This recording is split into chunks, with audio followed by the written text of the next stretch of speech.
In chapter 1.8, we are going to be studying different combinations of functions. So let's start off with some basic algebraic combinations. Those are sums, differences, products, quotients of functions. Let f of x and g of x be two functions. For all x common to both domains, that's the domain of f and the domain of g, the sum, difference, product, and quotient of f of x and g of x are defined as follows. F plus g of x is equal to f of x plus g of x. We are adding those two functions together. The difference, f minus g of x, is equal to f of x minus g of x. We are taking the difference of our two functions. And our product, f times g of x, well, that means we take the function f of x and multiply by the function g of x. And finally, our quotient, f over g of x, that means we take the function f of x and divide by the function g of x.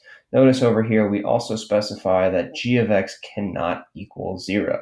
The reason being is because the domain of our function, we know that we cannot divide by 0. If g of x is equal to 0, then the function will be undefined. All right, those are our four basic algebraic combinations. Let's put them to use. Given the functions f of x is equal to x squared minus 2x minus 3 and g of x is equal to 2 minus x, find the following and state the domain. The first example here is asking us to find f plus g of x. That means we need to take the function f of x and add the function g of x. Notice this is equal to x squared minus 2x minus 3 plus 2 minus x. One thing to get in the habit of is to put each one of these functions in parentheses. Now, in this particular problem, it's not absolutely necessary, but in other problems, it will definitely help you in terms of your algebra, so I strongly recommend it. Again, whenever you're dealing with an entire quantity, f of x is an entire quantity, g of x is an entire quantity, put that grouping in parentheses.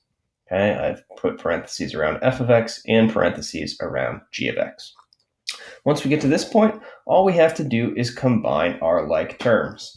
All right, well, I've got x squared plus no x squared. That's just going to leave me with an x squared. I have a negative 2x plus a negative x. That's subtracting an x would give me minus 3x.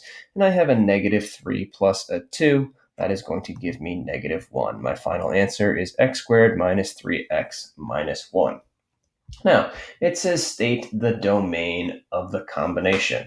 Well, when we find the domain of combinations of functions, we need to look at the domain of each function individually and the domain of the combination as a whole.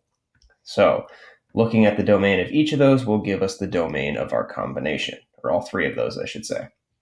In this particular case, our domain is going to be all real numbers for f of x, so there are no restrictions. The domain is all real numbers for g of x, so there are no restrictions. And the domain of our combination is also going to be all real numbers. So again, we have no restrictions on our domain. Therefore, our domain is going to be all real numbers from negative infinity to positive infinity. Again, with domain, there are just two rules that you guys need to remember for now.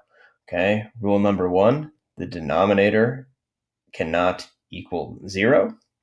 That's rule number one. And rule number two, the value inside of an even root must be greater than or equal to 0. If you can remember those two rules will tell you the domain of your combinations. Let's look at another one. G minus f of x.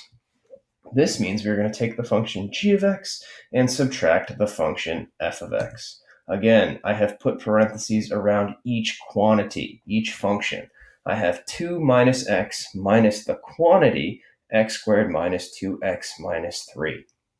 This is why it's really important to put parentheses around each grouping of a function. Put parentheses around g of x and parentheses around f of x. Because here, you must remember to distribute this negative to every single term inside of the parentheses. So, let's combine our like terms. Notice I have 0x squareds over here on the left. 0x squared minus 1x squared gives me negative 1x squared. I have a negative x minus a negative 2x. That's going to give me plus 2x, which is plus 1x, 2 minus a negative 3. Well, subtracting a negative 3 is the same as adding 3.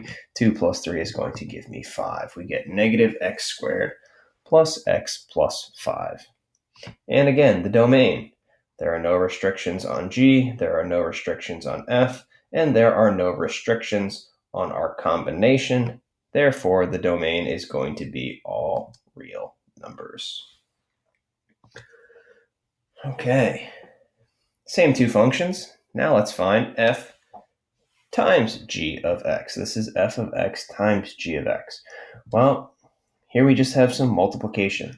Again, I've put parentheses around both of these individual functions because we must remember to distribute appropriately. Yes, we must use the distributive property of multiplication. That means we are going to take every single value in this first grouping and multiply it by every single value in the second grouping. Notice, if I take 2 times x squared, that gives me 2x squared. I take 2 times negative 2x, that gives me negative 4x. I take 2 times negative 3, that gives me negative 6x. Now I take negative x times x squared, that gives me minus x cubed. Negative x times negative 2x, that gives me plus 2x squared, and a negative x times a negative 3 gives me a plus 3x.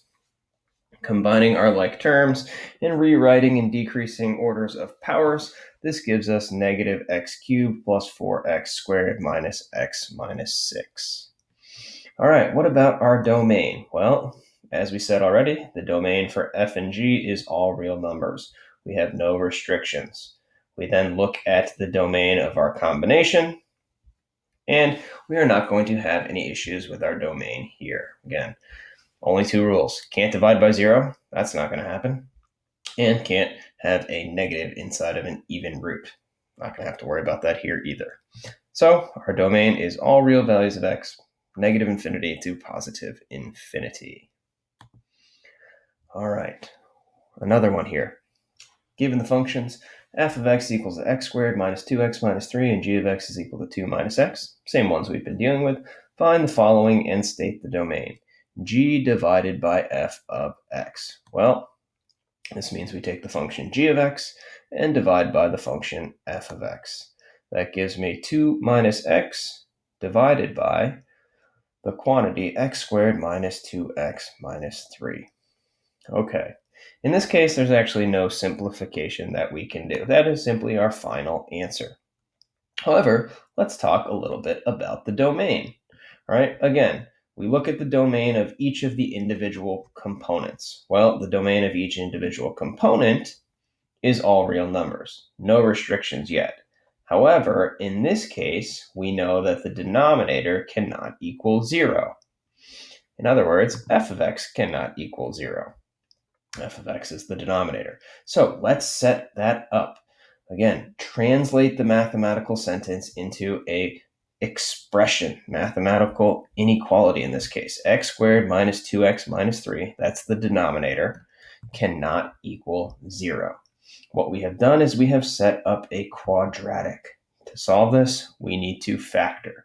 X squared minus 2x minus 3, well, that factors into x plus 1 times x minus 3, setting each of the factors not equal to 0 gives us x cannot equal negative 1 and x cannot equal 3.